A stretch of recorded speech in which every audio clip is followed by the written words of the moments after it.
News. మాజీ MP Ranjith Reddy ఇంట్లో IT సోదాలు నిర్వహిస్తున్నారు.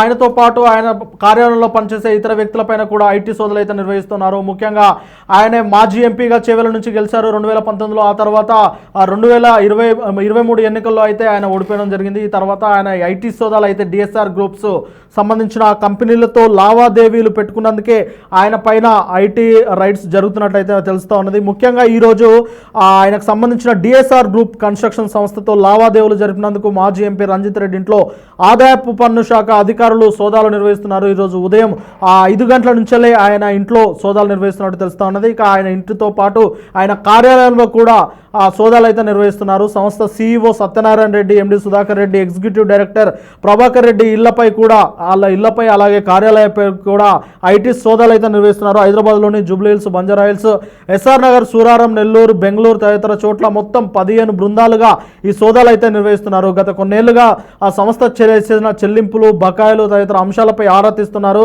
దాదాపు ఉదయం 5 గంటల నుంచి ఆ సిఆర్పిఎఫ్ సెక్యూరిటీ మధ్య సోదాలు కొనసాగుతున్నట్టు తెలుస్తా ఉన్నది. ముఖ్యంగా ఎంపీ, ఎమ్మెల్యేల కాలనీలో నివాసం ఉంటున్న మాజీ ఎంపీ రంజిత్ రెడ్డి ఇంట్లో సోదాలు అయితే కొనసాగుతూ ఉన్నాయి. సాయంత్రం వరకు ఈ ఐటీ సోదాలు కొనసాగే అవకాశం అయితే కనిపిస్తూ ఉన్నది. ముఖ్యంగా ఆయన కాంగ్రెస్ పార్టీలోనే ఉన్నప్పటికీ ఈ ఐటీ సోదాలు ఐటీ సోదాలు జరగడంపై అయితే పలు అనుమానాలు వ్యక్తమవుతున్నాయి.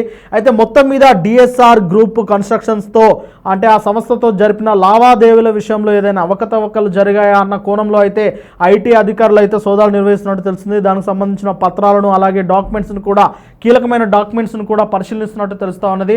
మరి మొత్తం మీద ఐటీ అధికారులు అయితే ఆయన ఇళ్లపై, అలాగే కార్యాలయాలపై, అలాగే ఆయన సంస్థకు సంబంధించిన ఇతర చైర్మన్లపై, ఎండీలపై కూడా ఈ ఐటీ సోదాలు అయితే నిర్వహిస్తున్నారు. మొత్తం మీద గతంలో ఎంపీగా పనిచేసిన ఆయనపై ఇలాంటి ఐటీ సోదాలు నిర్వహించడం అనేది ఇప్పుడు తెలంగాణ రాష్ట్ర వ్యాప్తంగా సంచలనంగా మారింది. మరి చూడాలి ఐటీ అధికారులకు ఎలాంటి డాక్యుమెంట్స్, ఎలాంటి పత్రాలు చిక్కనున్నాయి. అవి అన్నీ ఖచ్చితంగా డాక్యుమెంటెడ్ అఫిషియల్ డాక్యుమెంట్స్ ఏనా, లేదంటే వారు ఏదైనా నల్లధనానికి సంబంధించి ఏదైనా కీలకమైన ప్రూఫ్ తోటే ఈ ఐటీ రైట్స్ జరుగుతున్నారా అనేది అయితే కీలకంగా మారింది.